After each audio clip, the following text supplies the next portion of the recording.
I'm Dave Baker. And I'm Spandrew Spice. Welcome to Deep Cuts, the podcast where we pick a topic and walk you through the ins, the outs, and the nitty-gritty so you can appear like an interesting and idiosyncratic person at your next forced social function. Today's topic is... the Isabella Stewart Gardner Museum. What is the Isabella Stewart Gardner Museum? Well, in the late 1800s, a wealthy art collector named Isabella Stewart Gardner funded the building of an art museum to house her massive collection. In her waning years, she created a contract with her estate that stipulated that no art could ever be removed or added to the museum. In the 1990s, there was a huge robbery at the museum, and several rare pieces of art were stolen. However, because of the stipulation in the contract, no new art could be added to replace it. So, the museum has several areas with blank walls. There are many conspiracy theories about who stole the art.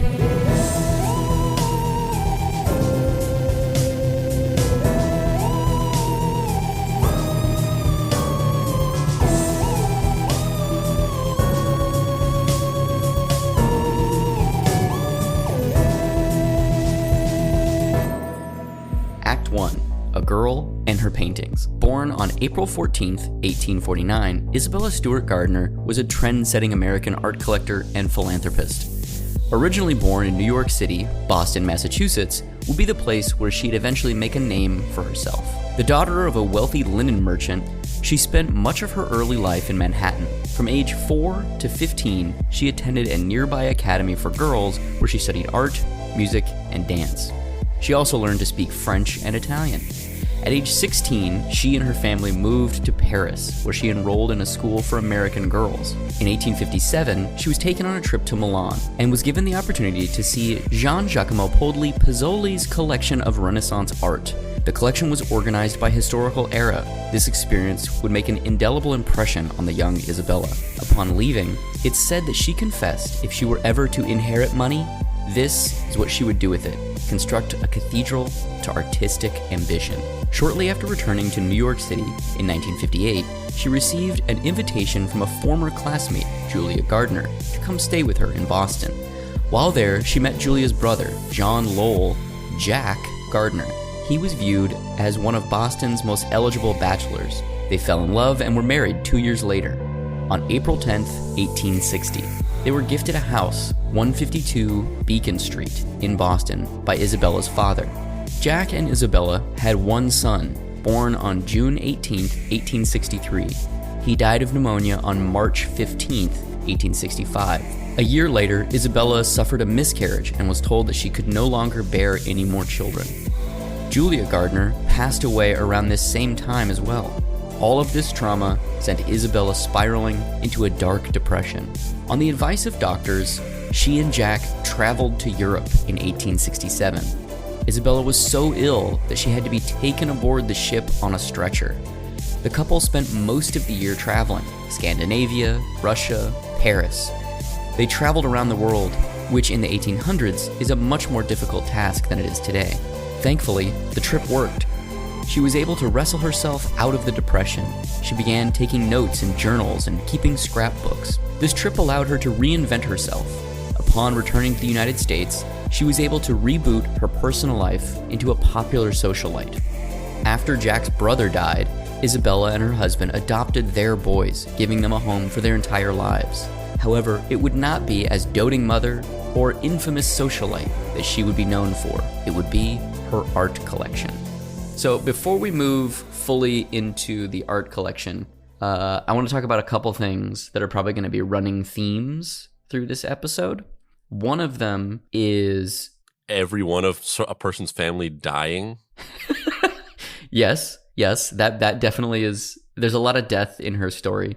But I think the thing that's interesting about how that's handled is that how money, especially during this time, was just a superpower. It just allowed you to remake your existence. I mean, it still does to an extent, but not on this level. You know what I'm saying? Like the level of privilege. Yeah, I was going to say that in one specific thing, it's like the fact that when she was a kid, she just like wanted to have the biggest art collection ever. And the idea that like she ended up just like getting older and actually doing that is pretty crazy. Like that's not common that someone has like a childhood dream, and then they like exactly fulfill it in that way. And the reason for it is because I just realized, like, as I was having that thought, I was like, oh yeah, like if you're that fucking rich, that's the key to having your childhood dream fulfilled. Like the reason why people's childhood dreams aren't fulfilled is because they grow up and they realize it's not realistic. Whereas that's not a factor for her. Like she grew up and she's like, now it's time to do that thing I wanted to do. Oh, daddy died and left me like $50 million. I guess I'll just go buy the things I wanted to buy.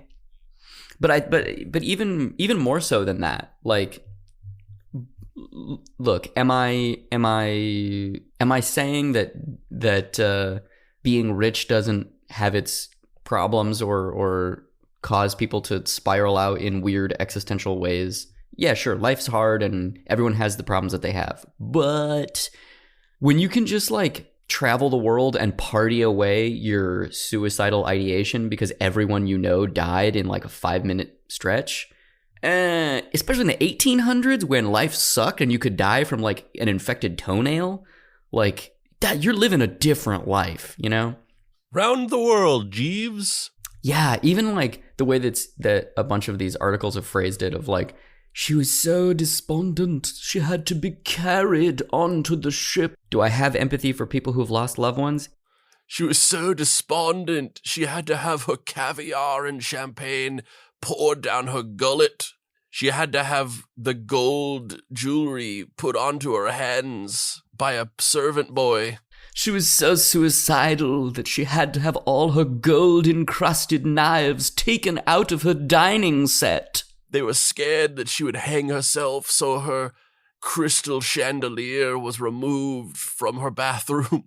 Like at this time, like people's whole lives were changed overnight because loved ones died in childbirth, and people got malaria, or they just drank bad water and it like gave them a fucking brain, tumor worm thing. I don't fucking know, whatever. Like they didn't know. They were just like, oh fuck, that guy just fucking died. Yeah, you just died because you breathed wrong and you just died. And like most people don't have the privilege to be able to sit in that. You have responsibilities. You have the other 9 members of your little family living in a 1-bedroom apartment in, Little Italy. And you're like, oh, we gotta work for our family. Yes, a bunch of them died on the ship that sank coming over here from the older country. But we gotta fucking save the rest of us. Little Giovanni fell off of the boat. Little Giorattini got crushed by the boat. When we got off the boat, it crushed him. Little Giancarlo, I don't know what happened with him. I just turned around and he was a skeleton. I don't even fucking know what happened with that one. Giancarlo, he had the nicest smile, but when I looked at his tiny exposed skull and saw those teeth glistening back at me in the bathroom, I was so scared for my life, and that's when I ran and was like, no, we must kill all the children, and now I've murdered my whole family, must start again. Little Isabella. She was watching that VHS tape she found, and a little girl crawled out, and then 7 days later, she was gone. But this is what I'm saying. Like, at this point in time, you life is fucking hard. It's really fucking hard. And does it suck that she had a child die and a stillborn child and her best friend die, like in the course of like a year? It's horrible. It's awful. But also, I can't really imagine, like, I just can't fathom having the amount of money where you can just, like, and now we're going to go on a never-ending party on the cruise ship and be happy forever. Yeah, it's like, let's Gatsby this shit. Yeah, the doctor comes in and he's like, well, Mr. Gardner, it seems like your wife is very depressed. She's had multiple people near her die over the last 6 months. Yeah, Doc, I know. That's why we're here. Can't you give her some happy pills or something? Well, no, this is the 1800s. What I can recommend, though, is you Gatsby that shit. You've got 2 options. You can either just cover her in leeches and just see if that does something, or you Gatsby that shit. Son, there's a new type of medical procedure. It's a great procedure, if you catch my drift. It's called the Gatsby. Have you tried it? No, Doc, what does that entail?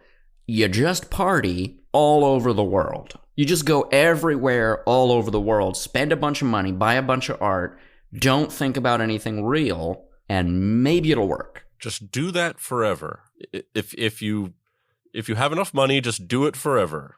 And then when you get back from this, your brother's going to die, but then you're going to just basically get 3 kids. You want kids, right? Well, yeah, Doc, I do want kids. Well, now you don't got to actually, like, go through it. You don't got to see any of the crazy shit. Nothing's going to come out of your wife. It's going to be great. You just get 3 kids now. These kids have been in the oven for a bit. Like they're baked. Like that not one of them's not going to stroke out or something like that. Like they've gone through the period where you got to worry. Yeah, it's all good. It's all good. These kids, pretty normal. Pretty normal. You're going to be fine. You want them? Well, I don't really want my brother to die. Well, he's going to die. So either you take the kids or you don't. But the thing is, when you get back and your brother dies, I have the perfect solution, the perfect cure. You gotta Gatsby it. Doc, but how do we Gatsby with the kids? Don't even worry about it. You're gonna have so much money because her father is gonna die, and he's gonna give you so much money that you're just gonna be able to Gatsby forever. We're gonna be perma Gatsby? Oh, Doc. Oh, I don't know if I'm ready for a perma Gats. Oh no, John. Permagats is what you're going to do. Once you start the Gatsby, if you ever stop the Gatsby, you're going to get real sad. All of these things are going to catch up with you. And also you've been collecting things along the way, new things that you didn't even realize were sad because you were Gatsbying. And then if you stop the Gatsby all at once, you'll be immediately just from all sides, all of this grief will come in and it'll just crush you into a pulp. And then you will die. And then somebody else that loves you will have to Gatsby, and they'll be Gatsbying forever. So it's like the way that little Isabella died with that little girl that comes out of the VHS tape. It just goes from person to person. So you got to Gatsby forever. Never stop Gatsbying. Never stop Gatsbying. Never take emotional inventory of the trauma that you've endured and try and deconstruct it, understand it, and move through it. Never try and heal. Never try and reckon with anything from the past. Never try and grow as a person. Always just Gatsby and buy art. It's an investment. Just Gatsby. So anyway, that'll be $300. My name is Dr. Nike. I'm actually quitting medicine, and I'm going to go start a shoe company. And that just Gatsby. That's got a ring to it. I might change it a little bit, but see you guys later. But like that's the thing that's interesting about her story to me is like the sadness inherent in the art collection is rarely talked about. It's always like, what an amazing collection. Wow, she has all these like seminal pieces of art. Oh my God, they were stolen. Conspiracy theory. But like the person behind the like one-line clickbait story is really weird and sad and fucked up and extremely compelling to me. But she Gatsby'd. She did Gatsby. The earliest works in Gardner's collection were accumulated during their trips to Europe, the Middle East, and Central Europe. She inherited roughly $1.75 million from her father and spent most of it on art. She bought the Concert by Vermeer, Rembrandt, and John Singer Sargent. She had works in her collection from artists all over the globe. All right, so now we're going to look at some of these pieces. This is a piece that she commissioned by one of my favorite artists and illustrators, John Singer Sargent. Spander, you want to describe this guy a little bit? The first one, yeah, it's just just an immaculately rendered sort of I don't know what the period is that period of art is called, but this 1800s period of fine art, almost photorealistic, and it's a woman standing in the middle of a sort of like patterned wallpaper type thing that just kind of like frames her, and kind of like the pattern of it kind of shapes around her and guides your eye inward towards this woman standing there. And she's just kind of standing in this very like neutral pose. She's got this flowing black dress on with like a sort of pearl like midriff thing, this thing that's hanging on her middle to like accent the curve of her the curve of her hips. And she's just kind of like an 1800s looking woman, and she's just got kind of looking at the camera in a very neutral expression. Yeah, she almost has a kind of slightly sad or forlorn expression. Yeah, it's a beautiful piece. John Singer Sargent's very good. If you're not familiar, highly recommended. I don't know why I'd recommend it that way. It just is. It's highly recommended. He's amazing artist and illustrator. Yeah, anytime anyone's ever like highly recommended, I don't go and look at the thing that they told me about. I mean, understandable. I wouldn't listen to me if I had just heard somebody go, highly recommended. I'd be like, how about highly recommend don't? Shut the fuck up. And then just punch them in the face and pull their shirt over their head. Yeah, I mean, maybe that's just the Bordeaux coming out of me. Like, I'm just like, because I because I don't speak French and I'm surrounded by people speaking French all the time, I'm just like putting weird emphases on different syllables just to try and like fit in. I'm like, hello, how are you? You're talking to them and they're just like, they're whispering to each other. They're like, why does he sound like a monster truck announcer? Yeah.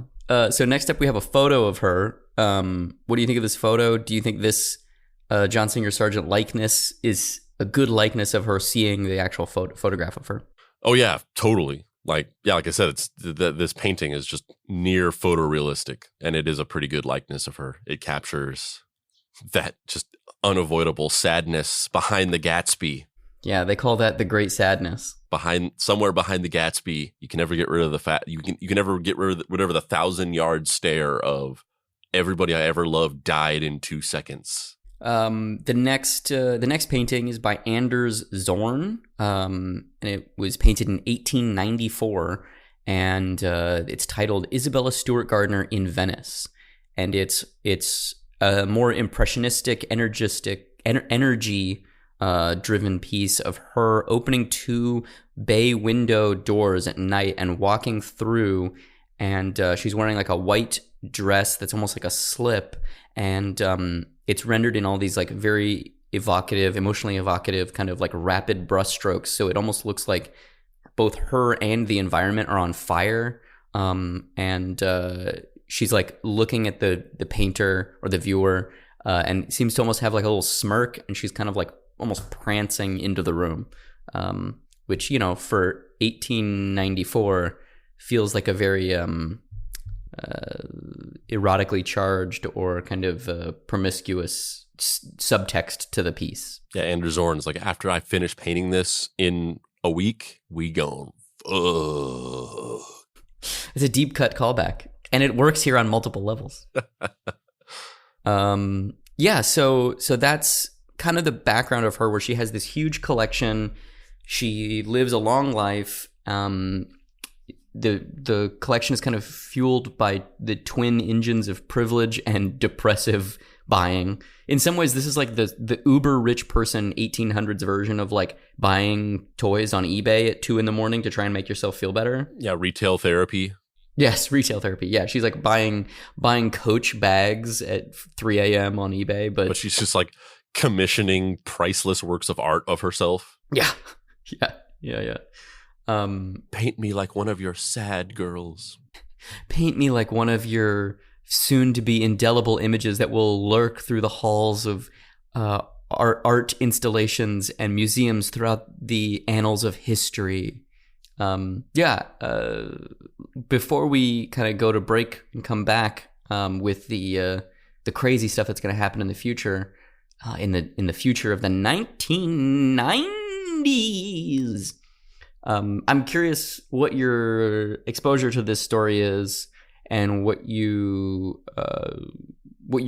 kind of general level of familiarity with it is. Jesus. Yes, I'm very familiar with the story. This was something I brought up to you a while back, and basically, whenever I was in college, I wrote a screenplay about art thieves, and so I did a bunch of research on art theft and the world of like black market art sales. And I learned about a lot of different stuff. I learned about just the weird world of art theft, it's kind of funny. And I kind of want to do like another episode about this more in general, because it's a very fascinating world where like art theft is almost like non-existent. It's almost never done, because it's like it's the worst asset to steal of all time, because there's almost no way to resell it. Like if you steal a piece of art that's valuable enough to want to steal, it's going to be very well known, and the art trade is such a closed loop that anybody who would be interested in buying it will know it's stolen, and they will immediately report you to the police. There's literally no way to resell stolen art. So the people that do it, typically, they either get caught immediately and just go right to prison, or they steal the art and it's never seen again, and their motives for why they stole it are just never clear. Like, why did these people steal this art? It just disappeared, and then nobody ever saw it again. And I learned a lot about a lot of different incidences of art theft, and this is obviously one of the most notorious.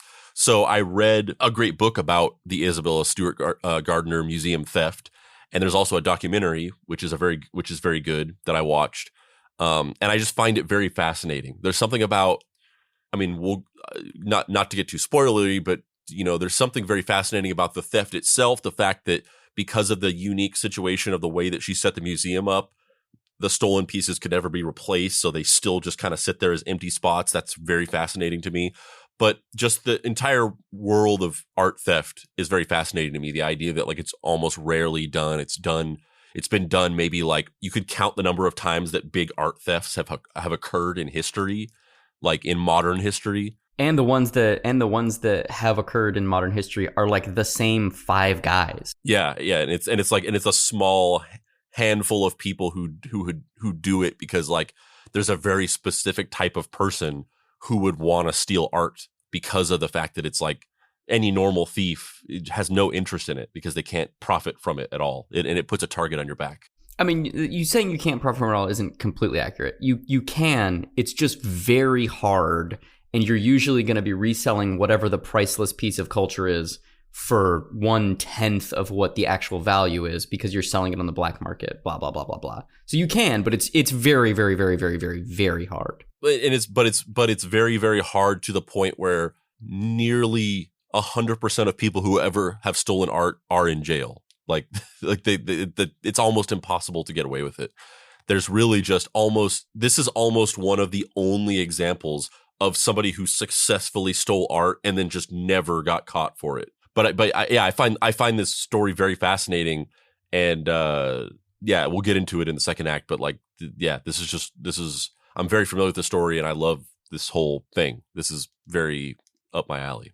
Yeah, me too. I love heist stories. I love real life heist stories. I love fictional ones. I love art thieves as a concept is very interesting to me because, again, it goes back to the idea of culture and privilege, where theoretically the idea of art is to capture a moment in time of a specific culture or a specific individual's experience and reflect it back to us. And hopefully we can learn from that. And I think there's something really interesting about the fact that museums are set up to be almost kind of like a curative experience for the viewer to be like, these are the things that are important from the various kind of conduits of the zeitgeists throughout time. And in its most pure kind of Platonic ideal, it's a very egalitarian, very anti-classist idea. In execution, because humans are complicated and fucked up, it's a very elitist and fucked up scenario where only, history is determined by the winners, and, the patriarchy and very oppressive capitalistic elements in our global societies over time have charted what is valuable and what is not, right? And that's what goes into these museums. But I think it's fascinating that there would be agents that are counter to that endeavor and are almost like, again, Platonic ideal, art thieves are kind of like Robin Hood, right? Like they're taking these things that should belong to everyone away from an institution and secreting it away in order to profit off of it, which is really, I guess they're almost like anti-Robin Hoods. Saying they're Robin Hoods is wrong. They're like anti-Robin Hoods, which is also very interesting to me, where it's like, this is something that belongs to all of us, and I'm going to skirt the rules and fuck everything up and take it for myself, which is really, it's just an infinitely compelling scenario.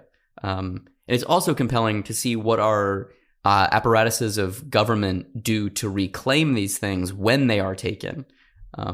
So there's lots of like weird levers of power and privilege fighting each other at like every turn in these stories. Yeah, like you said, I'm very fascinated by just the art thief themselves, and like I said, the motivations for doing this, and like the type of person who who would want to do something like this or has like motivations to do something like this. One of these art thieves, which I've had it on the list to like do an episode about this person for a long time.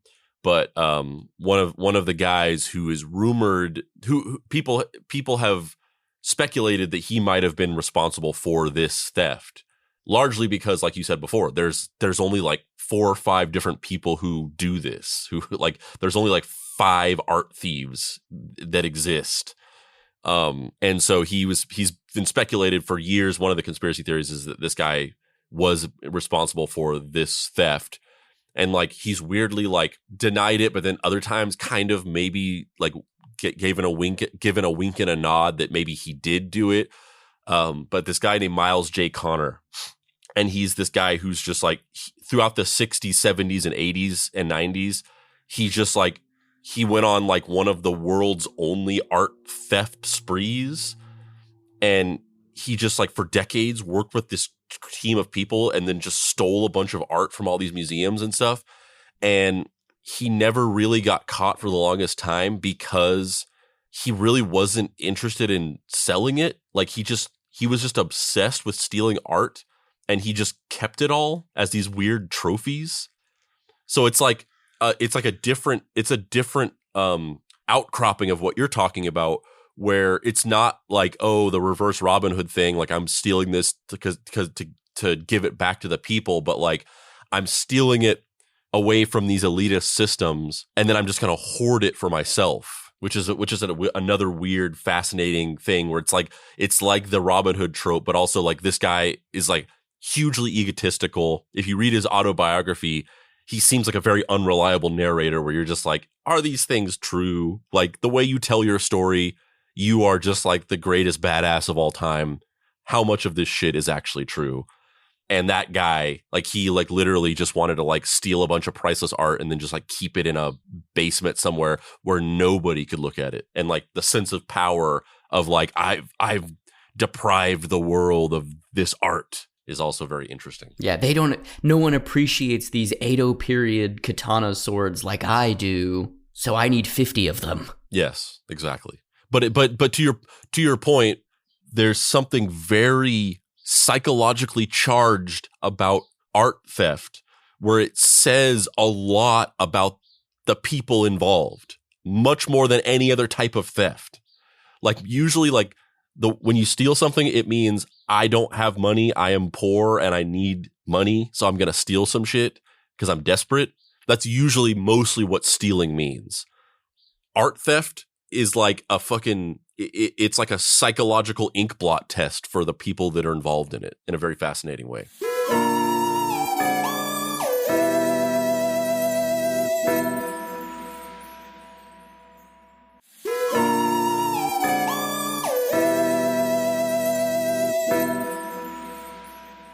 Act 2. Night at the Museum. Early in the morning of March 18th, 1990, 2 thieves disguised as police officers approached the Isabella Stewart Gardner Museum. They tapped the intercom, and when the slightly confused voice on the other end asked who they were, they said the 9 fateful words that would change everyone's lives forever. Boston police, we have a report of a disturbance. The bewildered clerk let the 2 men in through the security room. Mind you, this was close to midnight, so the police appearance here was highly unusual, and yet the security guard allowed them in nonetheless. The 2 officers made their way to the front desk, where they met a long-haired, bearded man named Richard Abath. Your quintessential burnout, Abath played in bands and loved smoking weed, and routinely showed up to work his shift as an overnight watchman at the Isabella Stewart Gardner Museum, high out of his mind. One of the police officers said to Abath, "Are you alone?" He responded, "No, there's another watchman currently on a walkabout." The officers asked Abath to call his partner back to the security desk, which he did. Upon the arrival, the officer looked quizzically at Abath, his demeanor changing. "Wait, do I know you? I know you from someplace, don't I? Is there a warrant out for your arrest? You're a wanted man, aren't you?" Abath, taken aback by this accusation, didn't know what to do. He was stunned. The officer continued by asking Abath to come out from behind the security desk and stand against the wall. He cooperated, and after the 2 guards had cuffed him, one of the officers said, "Gentlemen, this is a robbery. I fucking got you with that wanted bullshit. You should have seen the look on your face, you fucking idiot." Yeah, he didn't say that. He just said that the gentleman, this is a robbery. But yeah. They quickly took the guards down to the basement, taped their heads and hands, and disappeared into the museum. They were left unsupervised in the museum for 81 minutes, during which time they stole 13 priceless pieces of art. Vermeer, Manet, Rembrandt, Sargent, and countless others. Well, not countless. They definitely counted them. They took meticulous inventory. Yeah, it was 13. It was 13. It's not necessarily countless, So 9 other ones. The rough estimate of the value of the paintings that were stolen is roughly calculated at $500 million. It's the most expensive art theft in recorded history. Among the stolen works were The Concert, one of Vermeer's only 34 paintings that are known to exist, and The Storm on the Sea of Galilee by Rembrandt, his only known seascape. So before we move on, let's just talk about a few things real quick. So the first thing is, this museum had very tight security. I mean, clearly there was a little bit of a weak point in this burnout dude who didn't seem like he was like too good at his job. But this museum had very tight security. Like, maybe it wasn't as tight as like a really big like state funded museum or something like that, but like this was a small, very valuable private museum by a family of massively wealthy people, and they had a huge vested interest in keeping this place secure. And it really just goes to show you, and this really comes across when you read Miles J. Connor's book. I forget what it's called. I think it might just be called Miles J. Connor. It's a very interesting book. Let's see. I put the back cover of the blurb here, but I don't remember if I put the title of it. No, I didn't. I don't think I put the title of his book. Yeah, I forget the title of it. I mean, we can find out. Hold on. Oh, it's called The Art of the Heist. Yeah, The Art of the Heist: Confessions of a Master Art Thief, the Rock and Roller, and Prodigal Son. Yeah, this is honestly, I'd highly recommend reading this book. It's one of the most fascinating books I've ever read. And talk about kayfabe too. Miles J. O'Connor Jr. loves some kayfabe. Oh, 100%. To the point where you're just like, is anything in this book true at all? But the one of the fascinating things that you get across comes across in the book is just the power of social engineering, where like Miles J. Connor, at least according to him, his whole thing in his entire career of thievery was just like, he just was really good at just walking into a place and just being like, hey, I'm here, I need to do this, and I'm supposed to be here, and all right, okay. And then just like convincing people that he was supposed to be places that he wasn't supposed to be. Like just pure social engineering. He wasn't some like master cat burglar. He wasn't like amazing at cracking safes or some technical shit. He was just really good at just like walking into places and being confident. And the fascinating thing about this robbery is that it all comes down to just this little simple thing that these dudes just walked in and just owned that they were cops, and these guys just believed them. And it circumnavigated all the security of this museum for them to just be like, we're cops. Well, and the other thing too is like, so this happened on St. Patrick's Day weekend, or St. Patrick's Day Tuesday, whatever day St. Patrick's Day happened, that's the night of St. Patrick's Day is when the robbery happened. And so in Boston, as you might assume, St. Patrick's Day is like way different than it is in Los Angeles, where it's like, it's kind of a thing where people go out and drink sorta, but not really. In Boston, it's like, we're going down to the fucking pub, mate. Let's go. Or it's more, I guess it's more like, we're going down to the pub. People with Scottish accents really celebrate us. Yeah, you don't know about the Scottish Irish community, and that's so racist of you, Spandrew, to not acknowledge the Scottish people's owning of the Irish holiday. That is not even an Irish holiday; it's an Irish American holiday, St. Patrick's Day. But whatever, I'm not going to call you out in front of everyone. It's fine. It's fine. This is a call in, not a call out. Yeah. But like, so because of that, the police were like everywhere in the greater Boston area during this 24-hour period. So the fact that there were cops in uniform being like, hey, wait, something's fucking going on, is like, he still shouldn't have fucking opened the door, but he was like, it's understandable why he would have, because it's not like, it's at midnight. Yeah. Is it unusual? Yes. But if there were cops at a place, I don't know. I don't know. It's really those levers of power, man. I'm fucking scared of cops. Well, yeah, but that's it. That's social engineering. It's like how do you even navigate around that? Because like unless you're like a really particular type of person who's like, no, show me your badges. Like most people aren't going to do that. Most people, you just see a cop and you're just like, yes, this is a cop. I don't want to fuck with this person too much. They scare me. Yes, 100%. Actually, that's something that I've been talking about a lot with Nicole about, because we're here in Bordeaux, which is a bigger city, and there's a thing here in France called Operation Sentinelle, which is basically like their version of the Patriot Act. So whenever there's like a weekend or a large social gathering of some kind, they send out the national police, not just like normal, bike cops or whatever. It's like motherfuckers with M16s and flak vests and military helmets and shit. Yeah, that's the thing is like anybody in America who, I mean, I'm not saying that we don't have our problems or whatever, but like anybody who's like the United States is like a fascist country and, it's like a fucking police state.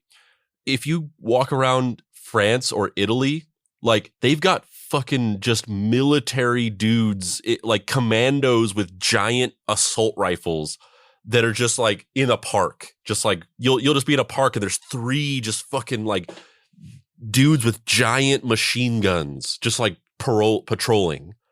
And you're just like, oh my God, like all those tourist destinations that you see, like, oh, you go to the fountain in Rome or whatever. It's like, yeah, when the camera pans slightly to the left, there's like 10 fucking military guys with giant machine guns. Yeah. Like it's not something I'm used to at all. And like yesterday we were on the train coming back from somewhere, and there were 3 national police officers like standing at my eye level. So like I was sitting down and they were following the little the checker person who like sees if everybody paid for their tickets or whatnot, and they were just following behind that person, and 2 of the guys stopped next to my chair and kind of turned their backs to me to look down the way. And one guy was right-handed, one guy was left-handed. So it's just like the butts of 2 guns like directly in my face right here. And I was like, am I getting bukkakied by these guys' guns? Like, what the fuck is happening right now? Yeah, it's like shocking to walk around Paris and like the bigger cities in Italy and just how casually there's like massive military guys with giant guns. Yeah, and it's been going since 9/11, so almost 20 something years or whatever. But here in France, it's like a social problem now where there's a certain component of the population that's like, this is theater of the mind. It doesn't actually do anything. Like if there is a terrorist attack, 3 guys with fucking M16s isn't going to do anything. We should just not have this. But the politicians don't want to get rid of it, because if there were a terrorist attack and they were the one who decommissioned Operation Sentinelle, they would be the one that are blamed for it. Like, it happened on your watch. There was this terrible tragedy and you fucked it up because if we had guys with guns there, it never would have happened, which is like a false, hypothetical. And for all you people who leave reviews on the show that's like, I love the topics, but they get off on tangents that have nothing to do with the show. Fuck you. This is interesting. Oh, and one last thing. The other thing I wanted to say is like the other thing that's unprecedented about this robbery is, as we'll kind of probably get into, so the most famous, these aren't their most famous works, but they're very famous comparatively, and they're the most famous pieces in this collection. But the concert by Vermeer, mostly the big one is the concert. And then also to the lesser degree, the Rembrandt piece, very famous. More so the concert is like one of Vermeer's like more definitive pieces. It's just gone. Like this is unheard of. There's no artwork that has come to become like this very famous, beloved piece of artwork in a modern context that just like we don't have locked up in some museum somewhere. Like, obviously, we did an episode about the theft of the Mona Lisa. Like, number 1, that was before it was really famous. And number 2, now there's just like, that shit's behind some major security. Like, nobody's getting after that. This is just unprecedented. but like these very famous, very iconic pieces of artwork are just gone. Like they haven't been seen in decades. It's fucking crazy. But here is where things get even stranger. The pieces that were taken were all cut out of their frames, damaging the pieces to an unthinkable degree. Also, the level of value of the pieces is wildly inconsistent. Like, yes, the Rembrandt and the Vermeer are obviously priceless, but the criminals stole an etching that's roughly a few inches tall and not even particularly valuable. And they took the time to unscrew it from its miniature frame when they could have just as easily stolen it in the frame. The men seemed to know how to cover their tracks as well, taking the records from the security devices and the recorded motion activations from the rooms. The work has still not been discovered to this day. The museum initially offered a reward of $5 million for information leading to the recovery of the art, but to no avail. In fact, in May of 2017, the reward was doubled to $10 million. So the question is, who did it? So before we go into the suspects really quick, I just want to belabor the point that you made just slightly. The fact that this work was stolen and it's highly idiosyncratic and unconventional in the way that it was stolen, and that like an art thief that values art wouldn't cut it out of a frame. An art thief that valued weird, obscure shit would have just done that and not taken the extremely valuable ones. So it's this weird like half and half. It's like half of the paintings are, you know, these iconic, super famous, infinitely valuable paintings. The other half are just like strange things that are just now missing from the fucking museum. I almost said hotel for some reason. I don't know why I said hotel. They're just missing from the art hotel. It's a art. I was gonna say it's an art hotel. I kind of love the idea that we would just all refer to museums as art hotels from now on. That's what I'm going to call it from now on. Yeah, my art's taking a nap at the art hotel. But that's also really fascinating to me, in that like they had the know-how, the skill, they were super smart, they planned everything, they used social engineering, and then they also took a bunch of weird random shit that no one wanted. Yeah, and that's I mean, we'll get into the theories of who did it, but like spoiler alert, nobody fucking knows why they did this or who did this or like what the strategy was or what their motivations were. Nobody fucking knows. Like it's just a total mystery. The first name on everyone's lips was Miles J. Connor Jr., arguably the world's greatest art thief. His biography reads like a Buckaroo Banzai supporting character. His official bio from HarperCollins' website reads, Miles J. Connor grew up in Milton, Massachusetts, the son of a decorated policeman. During the 1960s and 70s, he was the leader of a successful Boston rock and roll band, Miles and the Wild Ones.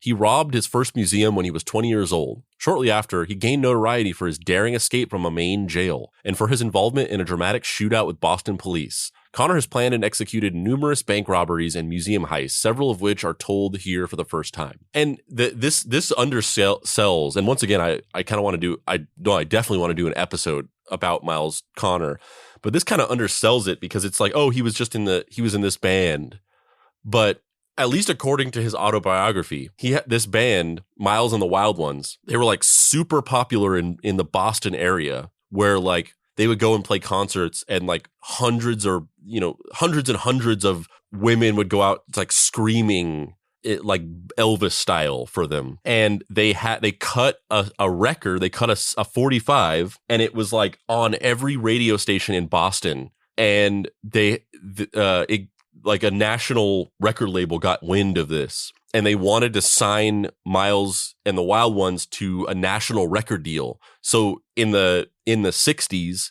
they were going to become like this huge band that we would like know about. And Miles was like, nah, I want to steal shit. Like he like turned down the record deal because he would rather go and like steal art. I feel like, you know how some radio shows have those like touchpads where you can hit it and it'll be, you know, like an air horn noise or like some catchphrase where it's like BJ and the bear, BJ and the bear. I feel like we need one of those that just says kayfabe. We definitely do. I mean, I think we did that for a little bit. We didn't have an air horn on the thing, but I would add the sound effects of that sometimes. We got away from that. Because like, do I believe that there is a band called Miles and the Wild Ones? Yes, I've seen footage of them playing. Do I believe that they were reasonably popular in the Boston area? Yes. Do I believe that he turned down a record contract? No, I don't. Yeah, I mean that's not even the craziest thing said in the book. Yeah, I don't even know how. I guess if we do an episode about that, we would just have to do an episode where we kind of like give a. I mean, we'll obviously talk about it in the moment too, but we'll have to give some kind of message up front that's like, this could all be fake. Yeah. It's the patented J.J. Arms declaration of kayfabe. But unfortunately, there's no one ever did like an article about Miles Connor that's like, this is all a lie. So you kind of can't. There's no other side of the story. There's no other like version of it you can tell. We only have his account. Miles Connor basically was the Michael Jordan of art thieves. He's stolen priceless paintings in broad daylight, used smoke bombs, and held helpless museum goers at machine gun point. Been on the run for years and had a collection that had at one point over 120 ancient Japanese katanas, the world's largest collection in existence. Oh, and that's another reason why he like the Buckaroo Banzai description is apt, because he was totally like that. At least once again, according to his autobiography, he was like this rock star dude who was like good with all the ladies. Everyone wanted to be with him. And he was also like this master thief, but also he was trained in the ways of Bushido. Like he had that weird like reverence for ancient Japanese feudal culture that like guys have sometimes. I mean, it's even more complicated with Buckaroo Banzai because Buckaroo Banzai, the character, is Japanese. The actor is not half Japanese. He's stolen Whistlers, Rembrandts, and countless other pieces of priceless culture. But here's the thing. At the time of the Isabella Stewart Gardner heist, Miles J. Connor Jr. was in jail. How are you going to explain that? How are you going to pin a guy on robbery when he was literally in jail when it was happening? There are ways. I don't know, man. He was in jail. Seems pretty cut and dry to me. He was in fucking jail. Moving on from Miles O'Connor I don't know why I keep wanting to say Miles O'Connor. Because you're the fucking racist one. Yeah, it's that. And I am going to fucking cancel you. Moving on from Miles Connor for a moment, there are 4 main theories of who could have done the Isabella Stewart Gardner Museum heist. Number 1, the Dr. No theory, which is, in my opinion, A, the best name of all of the theories, and B, I think any of these theories has some version of the Dr. No theory involved in it in some way. The Dr. No theory posits that a rich multinational art collector hired professional criminals to Ocean's 11 the paintings. The reason why this theory is popular is because the paintings would be very difficult to fence because they're so famous. They also haven't shown up anywhere and haven't been seen in public, meaning they must be in a private collection somewhere. What do you think about this? Does this ring true to you? That maybe there's some version of a rich benefactor who's just like, I just want art. Give me the art, criminals. Yeah, I mean, it's plausible for sure. I think, I don't know if we get into it here, but there was an incident that occurred where somebody swears that they met up with somebody who tried to sell them the concert by Vermeer. And it was like rolled up in the back of their car and it was like totally ruined. You're taking 2 stories and mushing them together. There's a Boston Herald journalist who we do talk about later in the script who was like obsessed with this case for a number of years. And he met up with someone who claimed to have Rembrandts on the Sea of Galilee rolled up in a warehouse in New York. And he saw it and they were like, we should not talk about this yet. We're getting there. It's one of the things. It's one of the things. Yeah, but the reason why I bring it up now is just to say that, like, based on that supposed eyewitness account, like, the painting was just fucking wrecked. So it doesn't seem like this would, if that's true, this doesn't seem like it'd be plausible because, number 1, it's not in someone's private collection, and number 2, like, this rich person wouldn't have allowed the painting to just get fucking ruined. Yeah. If that eyewitness account is true. That's a big if. If not, maybe it is. Who knows? Which is kind of like everything involving this is always like, so if that, then this, but if not that, then this. The next major theory is called the inside job theory.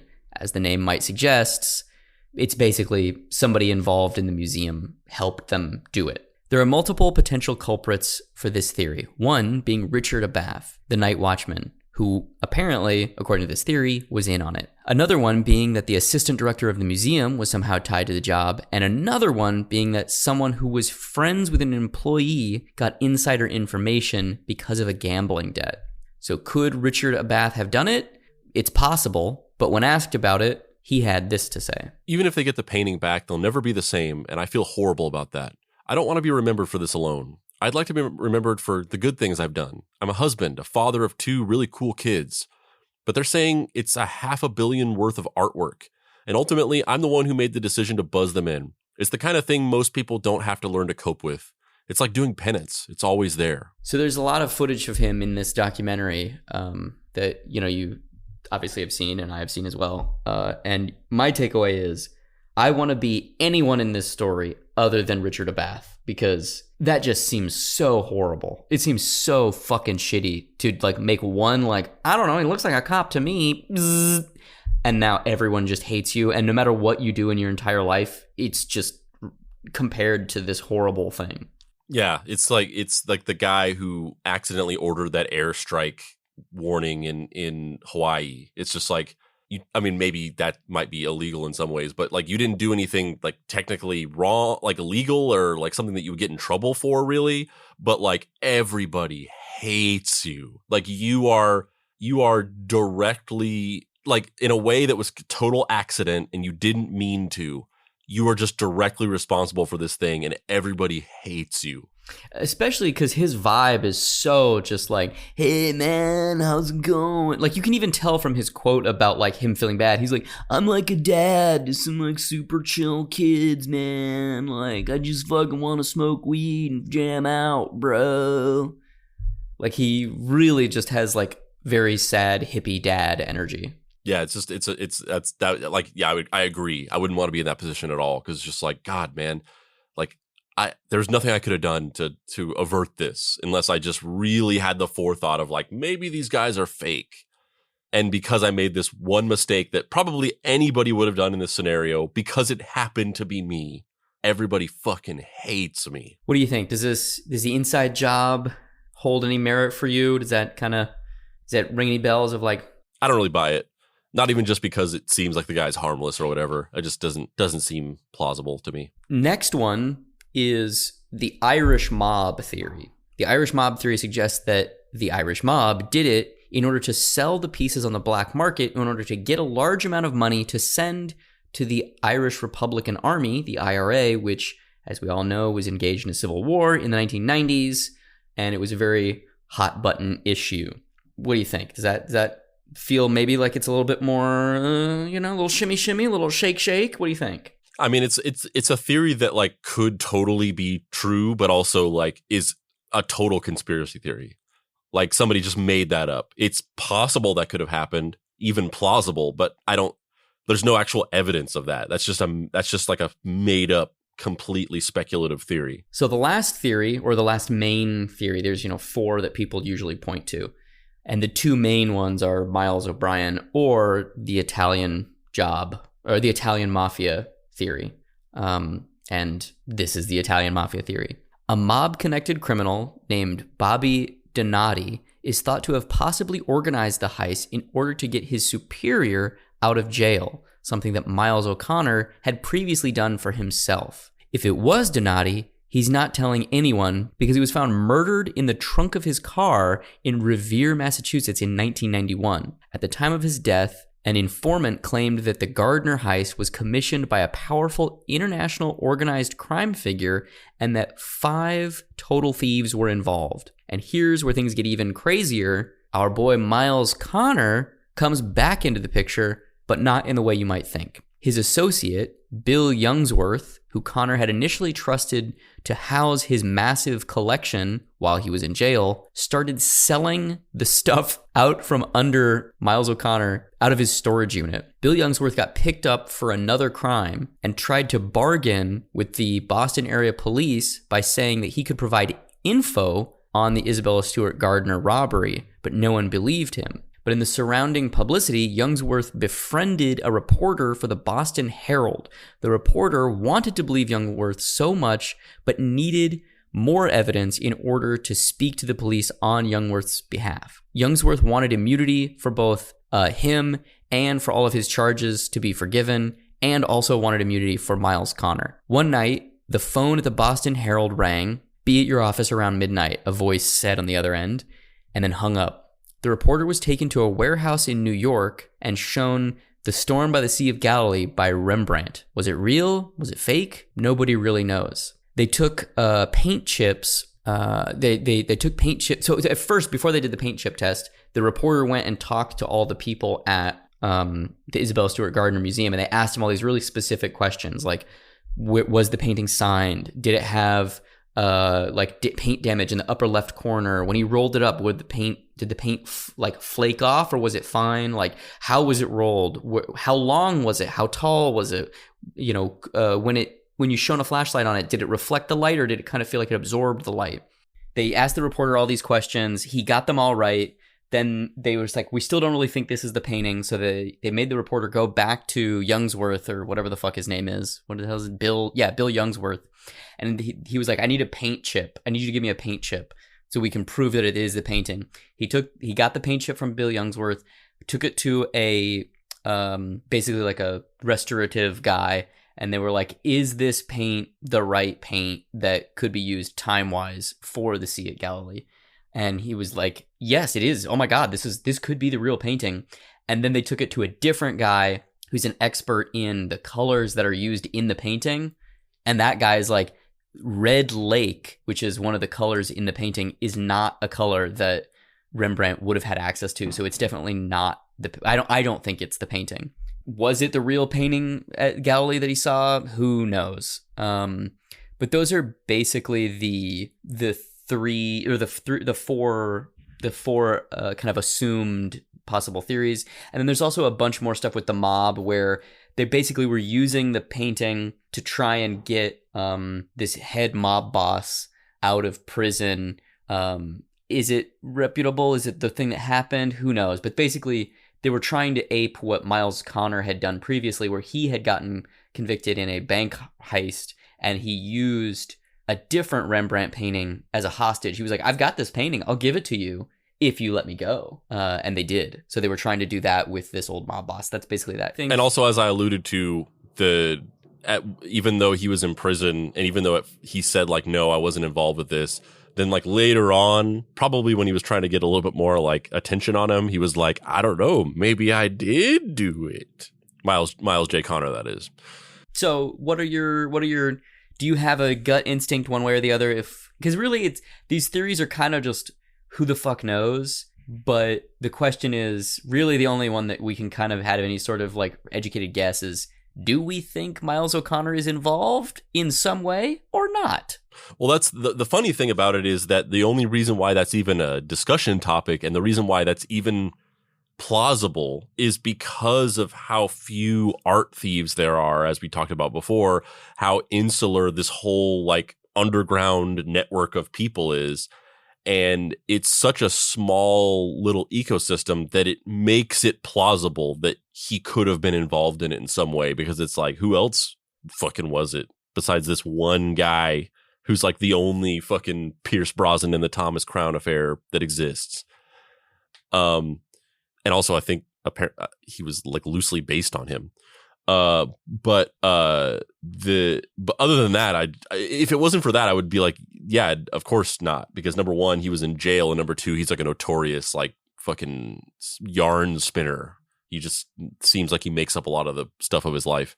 And aside from that, like the plausible one to me is like the fucking the Italian mob one. Like that's the one that sounds the most plausible. But ultimately, the thing that I find more interesting than trying to like speculate about who did it or whatever, because like honestly, like I'm not really that into conspiracy theories. Like in terms of like legitimately creating them and speculating on them. I'm interested in them as a topic and like reading about them and other people's conspiracy theories. But I'm not personally interested in being like, I think it happened like this. Like to me, that's not really engaging, because at the end of the day, it's like you just made this up and you're probably wrong. So for me, I don't find that entertaining to do. The thing that's more interesting to me is the fact that we have no fucking idea. Like, that's the thing that's fascinating to me. Like, I'm not interested in trying to figure it out. The fact that to this day, we have zero clue and almost zero leads to get any kind of information about what happened on this night is crazy. Because of the involvement of the level of famous artwork, because of the fact that we've never recovered it, because of the high profile nature of it,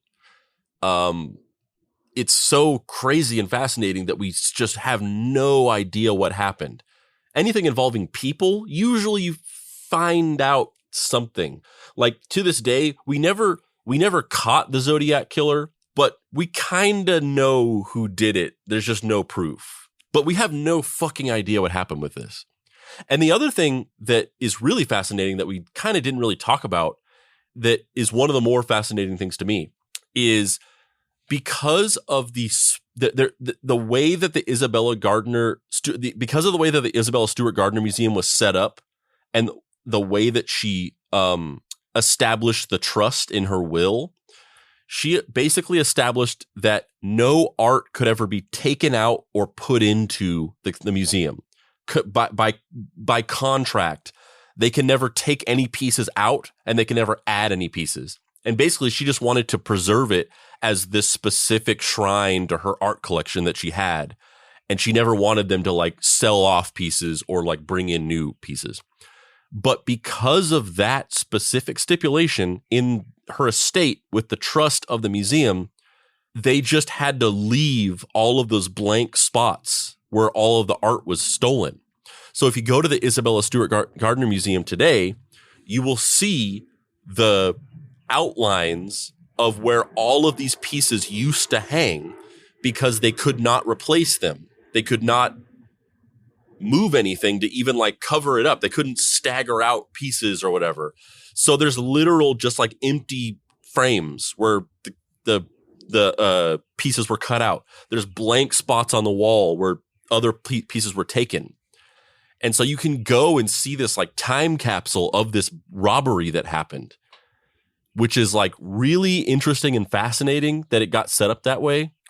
And also it feels like it has some kind of meaning that I can't quite place my finger on, to walk into this place and see these blank walls where this art was stolen. I'm Dave Baker. And I'm Spandrew Spice. This has been Deep Cuts. You can find me online at heydavebaker.com. Spandrew, where can they find you? You can find me in my warehouse looking at my priceless Vermeer concert painting, because it was me, motherfuckers.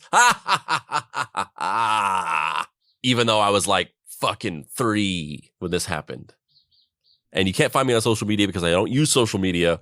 But if you want to pay your respects to the dear beloved Papa Pricey, you can find his book, Deadbolt AI Private Eye, at dapricerights.com.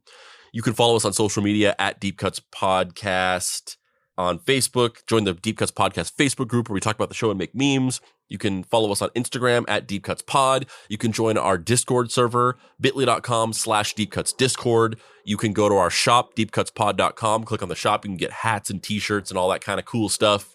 And there's going to be some cool, even cooler stuff coming down the pipeline that I'm excited, but I'm not going to tell you. So just leave it at that.